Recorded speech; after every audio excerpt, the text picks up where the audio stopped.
Vous maîtrisez la tactique, louage, fourchette, mais vous avez toujours eu du mal sur les concepts plus positionnels. Voilà 14 principes positionnels qu'il faut comprendre aux échecs absolument pour progresser. Et on commence avec le premier, bien sûr, qui n'est de pas se créer de mauvais fous. Et on peut prendre par exemple l'exemple de l'italienne. Vous voyez ça, fou C4, c'est l'italienne. Et on joue fou C4 d'abord, et c'est uniquement après qu'on joue D3. Comme ça, on n'a pas de mauvais fou en F1 qui est enfermé derrière notre propre pion. Ce concept, il est présent dans beaucoup d'ouvertures. Par exemple, si on prend la carocane, vous voyez ici, après D4, D5, on a la carocane, et ça, c'est la variante d'avance de la carocane. Et là, les noirs, ils jouent jamais E6 tout de suite, ils jouent d'abord fou F5. Et c'est uniquement après qu'ils jouent E6. Comme ça, ils ont le fou qui est content à l'extérieur et non pas enfermé derrière ses propres pions. Donc le premier principe, voilà, ne pas se créer de mauvais fous. On passe au second principe, c'est attaquer en priorité les pions isolés de l'adversaire. Là, vous voyez, avec les blancs, on pourrait par exemple se dire, tiens, il y a un pion C7 que j'aimerais attaquer en jouant tour C1. Mais là, il y a Dame B6 qui défend le pion C7. Et si on accentue la pression avec Dame C2, bah on aura beau attaquer très souvent ce pion, le problème c'est que ce pion n'est pas un pion isolé. Et donc à tout moment, les noirs pourront jouer C6. Et c'est le collègue en B7 qui défend ici le pion en C6. Et on pourra jamais manger ce pion en C6. Parce que même si on a 10 000 fois plus d'attaquants que de défenseurs, et bah c'est défendu par un pion. Et donc si on mange, on va perdre du matériel. C'est pour cela ici que dans la position de départ, il fallait plutôt chercher à attaquer un pion isolé. Par exemple, le pion E6 c'est un pion isolé parce qu'il n'y a pas de pion noir sur les colonnes adjacentes. Et c'est quoi la différence? Bah, vous voyez, quand on fait Dame 2, on attaque le pion isolé, tour F8 pour défendre le pion isolé, tour F1 pour accentuer la pression, imaginez H6, Dame C4, maintenant on attaque deux fois le pion isolé défendu qu'une seule fois, donc les noirs doivent le défendre, maintenant ils défendent deux fois. On rajoute un attaquant avec cavalier D4, il rajoute un défenseur avec roi F7, et à un moment on va doubler, et ici le pion E6 va finir par tomber, on a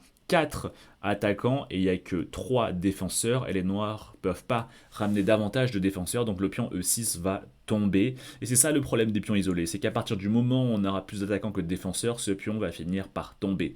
Sauf que si le pion n'était pas isolé, et bah les noirs, ils auraient juste eu à défendre ce pion par un autre pion, et vous aurez beau attaquer ce pion très souvent, vous pourrez jamais le manger. C'est pour cela qu'on attaque en priorité les pions isolés. Troisième principe, c'est attention à ne pas pousser vos pions trop loin, parce que ça peut créer des cases d'entrée pour l'adversaire. Ici, un coup qui serait très très mauvais, par exemple avec les blancs, ce serait de jouer C4, bien sûr. Pourquoi? Parce qu'après fou prend F3 qui élimine la seule pièce qui défend la case D4, il y a fou prend F3 et maintenant cavalier D4. Et regardez ce cavalier D4 comme il est magnifique. Comme nos pions sont trop avancés, on ne sera jamais en mesure d'avoir un pion en C3 ou en E3 pour chasser ce cavalier D4. Et donc on doit accepter que l'adversaire va avoir une pièce très très forte pendant tout le reste de la partie. Et aussi en jouant C4, regardez comme cette diagonale ici du fou est magnifique. C'est l'inconvénient d'avoir poussé notre pion trop loin. On aurait mieux fait de le pousser en C3 pour à la fois contrôler la case D4 et donc empêcher ce cavalier d'y aller, et en même temps on garde voilà, une sorte de beau rempart pour empêcher le fou G7 d'être extrêmement actif sur cette grande diagonale. Le quatrième principe, c'est ne pas échanger les dames si le roi adverse est faible. Ici, après Dame E6, Dame F7, les blancs, ils ont une position quasiment gagnante. Pourquoi? Parce que le roi noir, il est extrêmement faible. Ici, il faut absolument éviter l'échange de dames, par exemple revenir en E3, et à un moment on va ramener les pièces, et on va profiter du fait que ce roi noir est un petit peu dans les courants d'air, parce que les pions F et G du roc ont été avancés trop loin, mais si tout de suite vous échangez les dames, la position devient tout de suite égale, parce que tout d'un coup le roi noir ne se sent plus du tout en danger. Donc voilà. Et à l'inverse, si c'est votre roi qui est plus faible que le roi adverse, et bien bien sûr il faut échanger les dames, et donc là avec les noirs c'est pour cela que le coup de dame F7 est un très bon coup.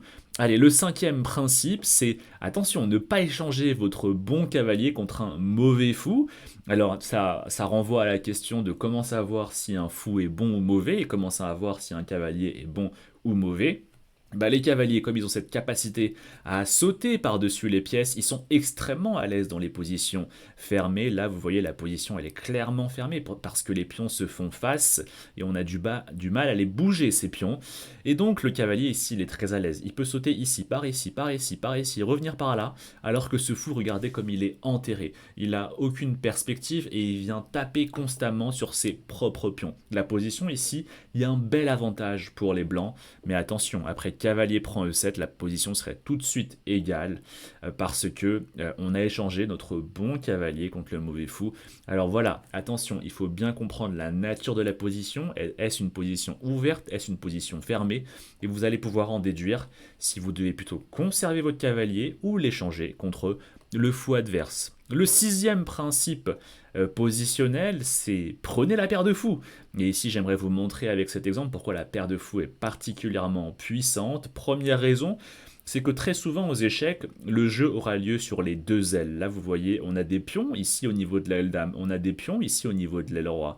Et donc le jeu, il aura forcément lieu sur les deux ailes en même temps, aile dame et aile roi. C'est assez rare aux échecs qu'à un moment le jeu se concentre que sur une seule aile. Ça peut arriver très tard dans la finale. Qui dit un jeu qui a lieu sur les deux ailes dit qu'il va falloir aller envoyer des pièces à gauche puis à droite. Et bah rien de mieux que le fou pour faire cela, parce que le fou, peu importe où il est, il a en même temps une action sur l'aile dame et sur l'aile roi. Alors que le cavalier, ce n'est pas du tout le cas. Le cavalier n'a une action uniquement sur l'aile où il est présent. Ici, on voit bien que le cavalier F6 a une action uniquement sur l'aile roi. Et donc c'est une première raison pourquoi on aime bien la paire de fous aux échecs. C'est parce que comme souvent le jeu a lieu sur les deux ailes, et bah avec le fou, on joue sur les deux ailes en même temps. Et ensuite la deuxième raison de pourquoi on adore la paire de fous, c'est parce que on a un très bon contrôle de toutes les couleurs de cases. Le fou de case noire ici contrôle les cases noires et son binôme en D3 contrôle les cases blanches. Vous voyez, on a un très beau contrôle de l'ensemble des couleurs de cases. Alors que les noirs, comme ils n'ont pas la paire de fous, ce n'est pas le cas. Ils ont un bon contrôle des cases noires, bien sûr, parce qu'ils ont un fou de cases noires. Mais par contre, ils ont un mauvais contrôle des cases blanches. Pourquoi? Parce que si certes, en ce moment, le cavalier contrôle des cases blanches, le problème, c'est que un cavalier, si vous remarquez, à chaque fois qu'il bouge, la couleur de case qu'il contrôle va être modifiée. Un cavalier, quand il est sur case noire, il contrôle les cases blanches. Et dès que le cavalier va bouger, il va forcément bouger sur une case blanche. Un cavalier, dès qu'il joue, il change de couleur de case. Et dès qu'il va sur une case blanche, après, il va contrôler des cases noires. Et donc ça veut dire que dans ce genre de situation, vous allez avoir un fou qui contrôle les cases noires et un cavalier qui va aussi contrôler les cases noires. Et bref, il n'y aura plus personne pour contrôler les cases blanches. Et du coup, vous avez un gros déficit de ressources sur une couleur de case. C'est l'autre raison pour laquelle on adore aussi la paire de fous. Vous avez deux raisons fondamentales ici pour prendre la paire de fous. Septième principe positionnel, jouer sur l'aile où vous avez la majorité de pions. Très important ici au niveau de l'aile dame, on est là, au niveau de l'aile roi, on est là. Il faut qu'on joue avec les blancs sur l'aile où on a la majorité de pions. C'est logique, il faut toujours jouer sur l'aile où on est en supériorité numérique. Et aussi l'idée finale, c'est de pousser notre majorité pour créer un pion passé. Ici, c'est pour cela que le bon coup, c'est par exemple C5, avec idée ensuite de jouer C6. Et comme ça, on se crée le pion passé qui pourra aller potentiellement se transformer en dame. Si vous jouez sur l'aile où l'autre a la majorité de pions, c'est une grosse erreur. Par exemple, G4 serait très mauvais ici. Pourquoi? Parce qu'en fait, vous allez aider votre adversaire à créer le pion passé. Et là, vous voyez, finalement, c'est lui qui a créé ici le pion passé. Allez, huitième principe positionnel, gardez les lignes fermées sur votre roi. Avoir des lignes fermées sur notre roi, c'est un bon moyen de sécuriser notre roi. Ici, les blancs, ils menacent potentiellement la poussée G5. Et ça aurait une double contact avec le pion H6 et le fou F6. On serait obligé de prendre, et tout d'un coup, les lignes qui s'ouvrent sur notre roi. C'est pour cela qu'ici, le meilleur coup avec les noirs, c'est fou G7. C'est quoi l'idée? C'est que comme ça, maintenant, si les blancs jouent G5, ils attaquent plus le fou en F6 et on a le temps de jouer H5 et on garde les lignes fermées sur notre roi. Et si les blancs jouent H5 avec l'idée H prend G6 pour ouvrir les lignes sur notre roi, et ben nous on joue G5 et on garde les lignes fermées sur notre roi. Très important ici pour sécuriser un roi, garder les lignes fermées sur ce roi. Allez, neuvième principe positionnel, ne pas échanger vos bonnes pièces contre les mauvaises pièces adverses. On va prendre cette position très connue de la défense française, ici la variante d'avance, et je vois malheureusement beaucoup trop de joueurs ici qui par habitude jouent fou B5. C'est une grosse erreur. Pourquoi? Parce que quand ici on regarde le positionnement des pions, on voit que les noirs ils ont un mauvais fou. Le fou est de la même couleur que les pions et il est derrière la chaîne de pions, donc c'est un mauvais fou. Et en fait quand vous jouez fou B5, vous aidez les noirs à échanger leur mauvais fou. C'est une grosse erreur. Attention à bien comprendre quelles sont vos bonnes pièces, quelles sont les mauvaises pièces de l'adversaire et évitez d'échanger vos bonnes pièces contre les mauvaises pièces adverses. Allez, dixième principe positionnel. Ici, on a une position d'ouverture assez typique et après fou prend C3, il y a toujours cette question avec quel pion je vais récupérer ce fou. Eh bien, en général, mon conseil, c'est qu'on va toujours prendre de l'extérieur vers l'intérieur parce qu'on va ramener davantage ici de pions vers le centre et donc ça va nous permettre in fine de préparer l'avancée de davantage de pions dans le carré magique pour avoir un meilleur contrôle du centre. C'est ce qui se passe ici avec D4 qui est soutenu par ce pion qu'on a ramené davantage vers le centre. Si on avait pris de l'intérieur vers l'extérieur, ensuite on aurait été dans l'incapacité de prendre davantage le centre. Allez, 11e principe positionnel. Et bah attention, il faut ouvrir la position avec les fous. Et dans cette position, le bon coup, ce serait bien sûr D4. Comme on l'a dit, les fous adorent les positions ouvertes parce que ça leur permet d'avoir toute leur diagonale qui est ouverte et ils peuvent exprimer tout leur potentiel. Les cavaliers, à l'inverse, comme ils peuvent sauter par-dessus les pièces, ils adorent avoir des positions fermées. Donc ici, un bon coup, par exemple, ce serait D4. Parce que D4, on va chercher le contact avec les pions adverses. Et qui dit contact avec les pions adverses dit potentiellement échange de pions. Et qui dit échange de pions dit potentiellement les lignes qui vont s'ouvrir. D4, c'est un bon coup. Par contre, C4, ce serait très mauvais. Pourquoi? Et bah par exemple, maintenant les noirs ils jouent C5 et regardez, là ça va devenir impossible de changer ici le positionnement des pions parce qu'on ne pourra jamais jouer D4 parce qu'on va toujours perdre ici le pion. Et donc finalement, on va garder la position très fermée pendant très longtemps et les noirs qui sont ici beaucoup mieux. Et après, regardez ce qui se passe. Cavalier C6, et puis après, hop, le cavalier qui débarque en D4.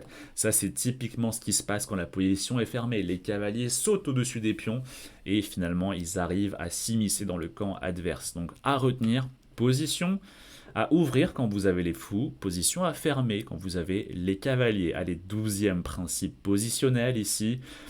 Prenez les avant-postes avec votre cavalier ici, le cavalier D2, où est-ce qu'il serait à l'aise sur la case D5 parce qu'il serait défendu par le pion E4 et il n'y a aucun moyen pour les noirs de venir chasser ce cavalier avec un pion. Et donc, on identifie la case de destination et on identifie ensuite, on en déduit ensuite le chemin pour y aller, et bah du coup ça va passer par C4, puis par E3, puis par D5, et donc on joue KE C4, et après on joue KE E3, et après on joue KE D5, et on a grandement amélioré l'activité ici de notre cavalier. 13e principe positionnel à retenir, échanger le pion pour ouvrir la colonne de votre tour. Ici, bien sûr, on connaît tous le principe, il faut mettre les tours sur les colonnes ouvertes, et effectivement, là, ce serait un très bon coup, tour A, D1. Mais un autre moyen, peut-être un peu moins connu, c'est quand votre tour est sur une colonne fermée, et bah, vous n'avez pas forcément besoin de mettre votre tour sur la colonne ouverte, vous pouvez aussi décider d'ouvrir la colonne sur laquelle votre tour est placée. Et donc, ça peut passer ici par A4, et après par A5.